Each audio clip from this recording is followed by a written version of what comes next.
Hi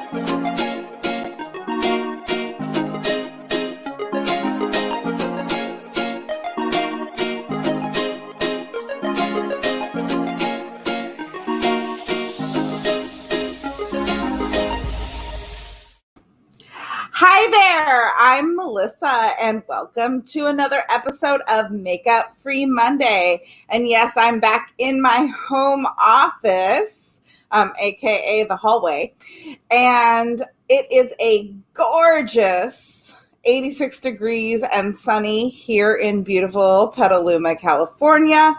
I know elsewhere in the world it is not that gorgeous, but that is why I have the shades drawn behind me so that my lights will actually show you my face today. Today, we are talking about the sun. We're going to talk about SPF and have a little SPF chat. So the first thing we've got to cover, of course, is what is SPF? SPF is the sun protection factor. And what that means is somewhere in a lab somewhere, they took a part of the body that's not well exposed to sun very often, and then they took timing how long it took to burn, and then they placed an ingredient on the skin and then they measured again, and that's how you get the sun protective factor. So just for simple math, let's say that somebody burned in 10 minutes usually. They'd go outside and they'd get burned in 10 minutes. Now, in order for something to have an SPF of SPF 30, that would mean that by putting on this substance, it is 30 times that 10 minutes. So that person would be able to stay out for 300 minutes before they burned. So that's why reapplying sunscreen or sunblock is really, really important. So sun protection is awesome, and I highly, highly recommend that you always wear sunblock if you're going to be outside, especially for any significant amount of time.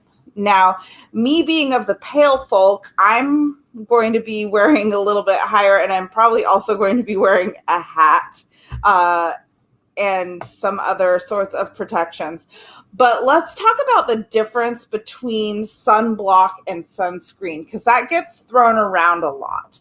So a sunblock is a physical blocker. So it physically blocks the UVA rays. Those are the rays that burn you. Those are the rays that are awful. Those are the aging rays. Those are the, and so it's going to physically block all of those UV rays, UVA, UVB. So they're physical. They create a film on the face. So the best examples of those is going to be zinc oxide. Now, if you were around in the 80s, and I'm going to date myself here, if you remember the white noses with the zinc, that is zinc oxide. Now, nowadays, they're able to get it finer so it doesn't leave as much of a white sheen to your face. Another physical sunblock is going to be titanium dioxide, and that is very, very similar to how zinc oxide works as well. And those are both natural ingredients with a lot of research behind them, and they're really sort of the healthy physical sunblock. Now, on the flip side, there are chemical sunscreens, and the sunscreens, they filter the rays. They sometimes absorb the rays, and then the body will metabolize it into sort of non-damaging wavelengths of light or wavelengths of heat. So that is a little bit different than what a sunblock does. So if you think about the sun rays coming down and it bounces, and that's sunblock. Whereas if it kind of goes in and then comes back out, and that's going to be sunscreen. Now, there are preferences out there. Personally, as a practitioner, I like to recommend that people wear the physical sunblock because that's where you're going to get the most protection. But there are some really great newer ingredients, especially in things like Korean skincare and Japanese skincare, that you're going to find some of these more high-tech ingredients. There's one US line that I can think of that has some of these more high-tech ingredients that behave more like a physical sunblock, but they are, in fact, a chemical.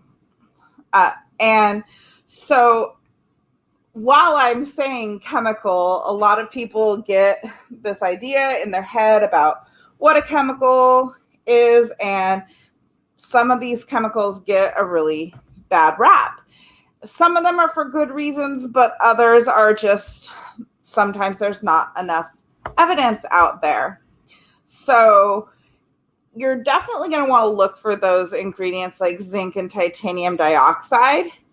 As far as chemical ingredients that will not be harmful to the body, there's a lot of research, and I'm going to butcher this, so I apologize in advance, on avobenzone, octocrylene, and octosalate. Yes, octosalate. Go organic chemistry. It's been a while. If you can't tell, it's been about, I'm going to date myself again. It's been, 16 years since I graduated from undergrad. So that was a while ago.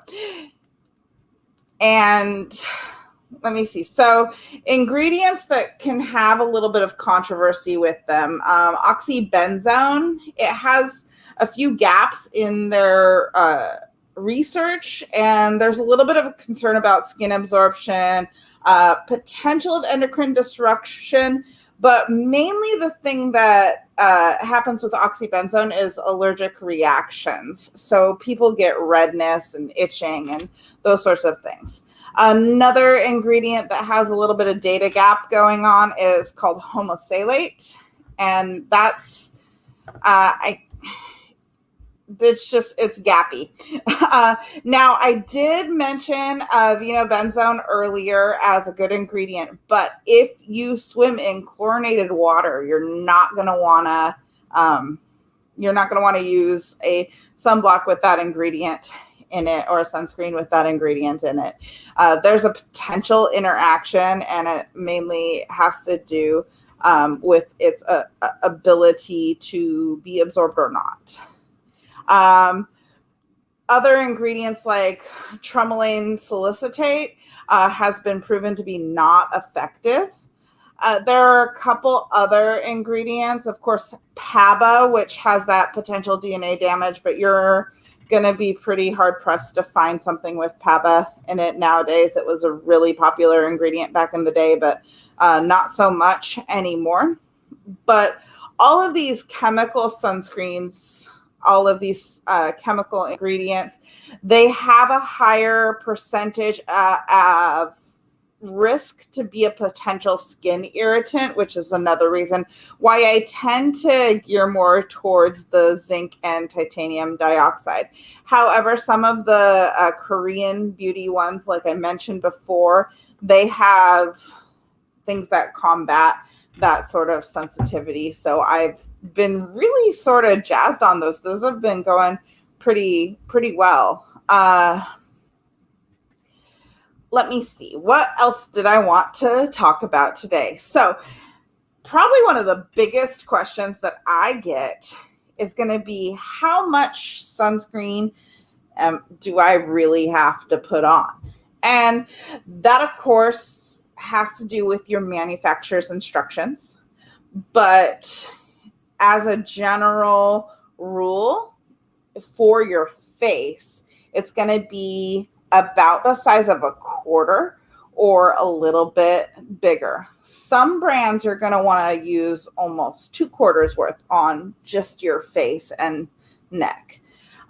Others, there are some sprays that don't take too much. The powders, sometimes they don't take too much. But you're also going to want to make sure that you're reading your label, because your label will tell you how much sun protection that you'll need to use for each application. And like I mentioned at the beginning of this video, you really want to make sure that you are putting it on often enough, because that's how you burn. And so remember that SPF is the number of minutes more that you can spend outside, and it's multiplied. Finally, I wanted to bring up that the reason why I wanted to talk about sun protection today is that May is Melanoma Awareness Month. And I have a very dear friend who has had melanoma. I've had many dear clients who have had melanoma. So I just want to encourage you to limit your exposed time outside without SPF. Wear a hat, wear a piece of clothing that will reflect back, and just take care of yourself in the sun and make sure you cool off. Next week, we're going to actually be talking about how to spot lesions. I've done some work with the Skinny on Skin, and we're going to be talking about the ABCDEs of skin cancer and sort of how you might want to look at it and possibly get something checked out, and when you might want to seek assistance for that. So I hope that you learned something today. I know today was a real quick one again, because, sun protection's pretty straightforward. Please do it. And if you ever have any questions, of course, I am always available for you to come and learn, and just shoot me a text message. I'm really easy to get a hold of, 707-780-2273. Or you can visit my website at www.melissadurfee.com. If you're joining me on YouTube, make sure you give me a little like if you like this sort of content, and also you can subscribe down there and subscribe to notifications. And if you're here on Facebook, I would love this if you would share with your friends. And thanks so much for tuning in today to Makeup Free Monday. Remember, join me next week when we discuss the ABCDEs. Thanks so much. Have an awesome day.